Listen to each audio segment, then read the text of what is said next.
Aslında sadece burası değil, biz 3 alana dava açtık. 3 alanın 2 tanesi hastane alanıydı. Biri Doğu Kent'te, biri Batı Kent'te, biri de Mehmetçik'teydi. Onlar, diğer ikisi devam ediyor. Bu alan Batı Kent 761 nolu parselde 52 dönümlük göğüs ve tüberküloz hastalıklarına zamanında tahsis edilmiş bir hastane alanı. Biz Karaköprü ilçesine baktığımızda Karaköprü ilçesi 300 bin nüfusuyla çoğu ilin nüfusu fazla olan bir ilçe. Ama devlet teşekkülü olan bir sağlık kuruluşuna baktığımızda sadece bir diş hastanesinin olduğunu görüyoruz. Peki ben şunu sormak istiyorum. Karaköprü'deki vatandaşlarımız çocuğunu ya özel hastaneye ya da başka bir ilçedeki devlet hastanesine götürmek zorunda mıdır? İlk önce bu sorunun cevabını almak gerekiyor. Bu noktada Sağlık İl Müdürlüğü'nden alınmış, biz burada hastane yatırım talebimiz yoktur yazısı var. Sağlık İl Müdürlüğü bu yazıyı neye istinaden vermiştir? Biz bu süreci 2017 yılından beridir, yaklaşık 8 senedir takip ediyoruz. Başbakanlık Özelleştirme İdaresi burayı konta çevirip satmak istediğinde dava açtık. Danıştay'da davamız reddedildi. Temiz dairesinde kazandık. 2021 senesinde. Akabinde 6 ay sonra Cumhurbaşkanlığı kararnamesiyle aynı işlem aynı şekilde yine tesis edildi. Yine hastane alanı konut alanına çevrildi. Yine satılmak istendi. Bu noktada yine açtığımız dava yine Danıştay'da reddoldu. Biz yine temiz dairesinde dün itibariyle kazandığımızı öğrenmiş bulunuyoruz. Bunu da halkımızla paylaşalım. Şimdiye kadar yapmış olduğumuz hukuki süreç 8 yıl bir hukuki süreç için gerçekten uzun bir süre. Kolay değildi ama başardık, mutluyuz. Geleceğimiz için de umutluyuz.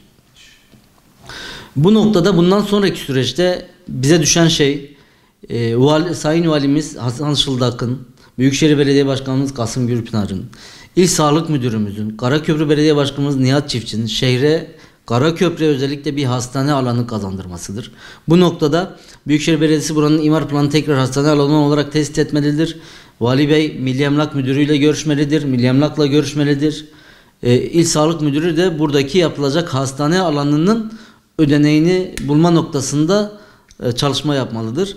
Biz müstemleke vatandaşı değiliz bu noktada. Yani kalkıp buradaki hastane alanlarını konuta çevirip biz eğer Türkiye Cumhuriyeti hazinesini kurtarabiliyorsak biz bir o kadar daha bulalım, muasır medeniyetler seviyesine ulaşalım. Böyle bir durum söz konusu değil.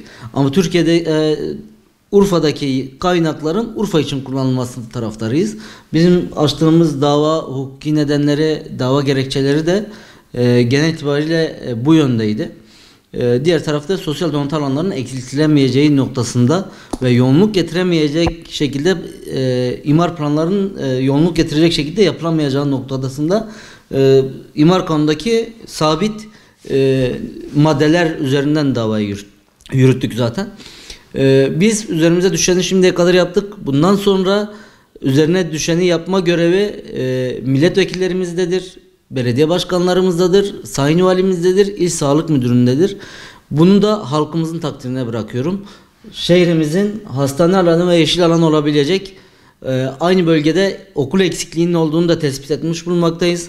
Bir kısmında okul alanı olarak, eğitim tesis alanı olarak kullanılabilecek bir alanına sahip oldu. Siz şu anda burayı kamulaştırmak isteseniz kamulaştıramazsınız. Öyle bir bütçe yok. Ama bunu konuta çevirip satmak kadar kolay bir şey de yok.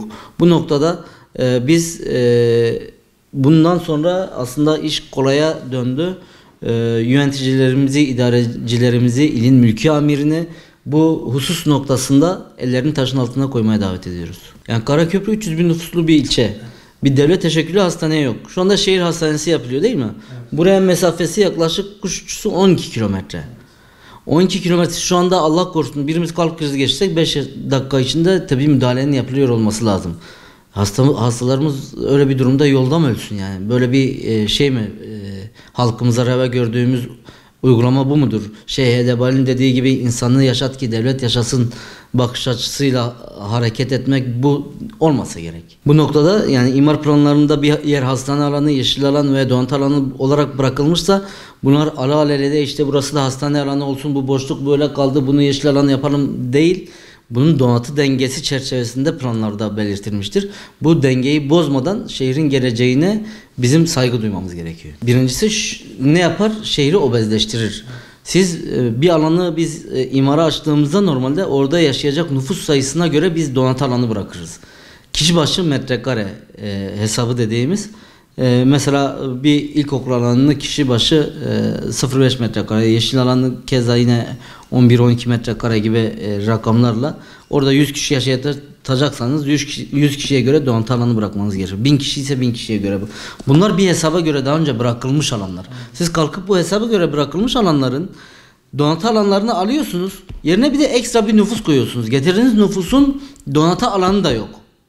Hem mevcut nüfusun donatı alanını gasp ediyorsunuz.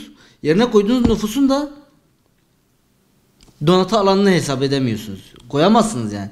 Arazi lastik değil ki genleştirip şurayı da şunu koyalım diyeceğimiz bir durum değil bu. Bu noktada imar planlarındaki ana kararlara saygı duymak zorundayız. Bunların değişikliğine gittiğimiz anda planlamadaki donatı dengesini bozmuş oluruz. Bozduğumuzda da ondan sonra bir sınıfta 30 çocuk okuyacağına 50 çocuk okur. Bir evin önüne 2 araç park edeceğine 4 araç park eder. Sağlık ocağına bu mahallede gidecekseniz 2 yan mahallede gidersiniz. Pazar alanınız semt pazarı alanında değil, bir caddeyi kapatır pazar alanı yaparsınız. Şehircilikte karşımıza çıkacak başlıca problemler bunlar olur. Onların şöyle bir sıkıntısı var. Dava süreçlerimiz devam ederken idare bunları sattı. Özelleştirme idaresi bunları satışa çıkardı. Biri Mehmetçik'te 20 dönümlük Donatı Adası, biri Doğu Kent'te Güzelşehir'de 101 dönümlük Kadın Doğum Çocuk Hastanesi'nin yeri. Bunları bizim davalarımız devam ederken sattılar ve dava şeylerinde de ihale şartnamelerinde de hukuki durumuna Şehir Plancılarının Odası'nın açmış olduğu dava devam etmektedir yazıyor. Enteresandır ki vatandaşımız buna yine tenezzül etti. Gitti şehre ait olan bir alanı özelleştirme idaresi devam ediyor dediği halde satın aldı. Arayıp bize burasını alalım mı diyenler de oldu. Kumar seviyorsanız Kıbrıs'a gidin dediğimiz cevaplar da oldu. Bu noktada açtığımız davalar devam ediyor. Kazandığımızda vatandaşımızın o satın alan vatandaşımızın mağdur olacağı durumlar ortaya çıkacak.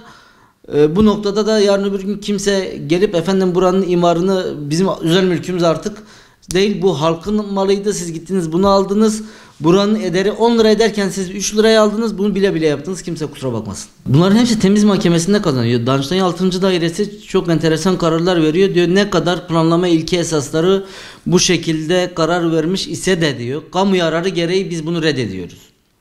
Planlama ilke esasları zaten kamu yararı gereği planlama ilke esasları. Yani burada da bir tezat var. Danıştay 6. Dairesi'nin vermiş olduğu kararlar genellikle bu minvalde çıkıyor. Biz bu kazandığımız davaları temiz dairesine götürüp kazanıyoruz. Temiz dairesi hem Danıştay 6. Daire'nin vermiş olduğu kararı bozdu, hem yapılan işlemi bozdu. Bu noktada yine dediğim gibi iş bundan sonra Sayın Valimize, vekillerimize, belediye başkanlarımıza, il sağlık müdürüne düşüyor. Bu noktada şimdiye kadar biz nasıl 8 senedir bu alanın mücadelesini vermişsek, bu alanın hastane, okul ve yeşil alan olması noktasında bu bürokratlarımızın, ilin mülki amirinin elin taşın altına koyması gerekiyor. Bunda halkımızın da bunu talep etmesi gerekiyor. Bu halkımızın hakkıdır. Asıl sebebi şu: biz bir kere bir koltuk işgal ediyoruz. Ve bir koltuk işgal etmenin bana göre yüklediği bir mesuliyet var. Bu bir. İkincisi, insan kendisini yetiştirdiği topraklara bir vefa borcu olması gerekiyor. Sadece yetiştirip topladığı vatanına, milletine, insanlığa bir borcu olduğunu düşünüyorum ben. Üçüncüsü, işin başka boyutları var. Başka boyutları şu: bu alan şu anda hastane alanı olsa benim amel defterim kapanmayacak bir kere. İşin Allah rızası boyutu var. Bunu kimse için yaptığımızı, yani halkımız için yapıyoruz ama işin temelinde bu var.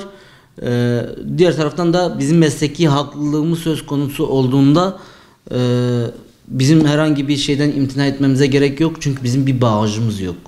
Kimse bize bir kulp takamaz, kimse bize bir etiket yapıştıramaz. Bu noktada da duruşumuz nettir ve ortadadır. Bu noktada halkımızda da bu alan için dilekçe verenler oldu, CİMER'e şikayet edenler oldu. Bu işle ilgilenen daha önceki mahalle muhtarı Şükrü Çay var. O baya bir mahalleden birebir dilekçe toplayarak iletti. Ama gel görelim ki geldiğimiz noktada herhangi bir dilekçe kale alınmadı. CİMER'e yapılan şikayetler kale alınmadı. Ama Danıştay'ın temiz dairesi de olsa bu şekilde bir kararın çıkması ülkede hukuk adına hala ümit var olacağımız durumların olduğunu ortaya koyuyor. Bu noktada biz hukuka gitmekten imtina etmedik. Bundan sonra da imtina etmeyeceğiz. Bunu yapmamızın temel nedenlerinden birinde bizim işte bu şekilde ki bakış açımız. Yani şunu eklemek isterim. Bizler müstemleke vatandaşı değiliz. Bizler bu şehirde daha müreffeh, daha yaşanabilir, daha refah içinde, daha mutlu, daha kardeşçe yaşayacağımız bir yaşam modeliyle, bir şehircilik modeliyle yaşayabiliriz. Bu noktada bizim bu yaşam isteğimize idarecilerimizin de eşlik etmesini isteriz. Yöneticilerimizin de eşlik etmesini, mülki amirin de eşlik etmesini isteriz. Bu noktada şehirdeki başıboşlukların bir an önce önlenmesi gerekiyor. Başta tarım arazileri ve TOKİ'nin çarpık yapılaşmaları olmak üzere. Şeyle bitireyim. Şeyh Edebali'nin sözüyle yine bitirelim. İnsanı yaşat ki devlet yaşasın. Bizim insanımızı yaşatmaya yönelik hareket etmemiz, bunlara yönelik planlamalar yapmamız, bunlara yönelik de idarecilerimizin ve idarelerimizin inisiyatif olması gerekmektedir.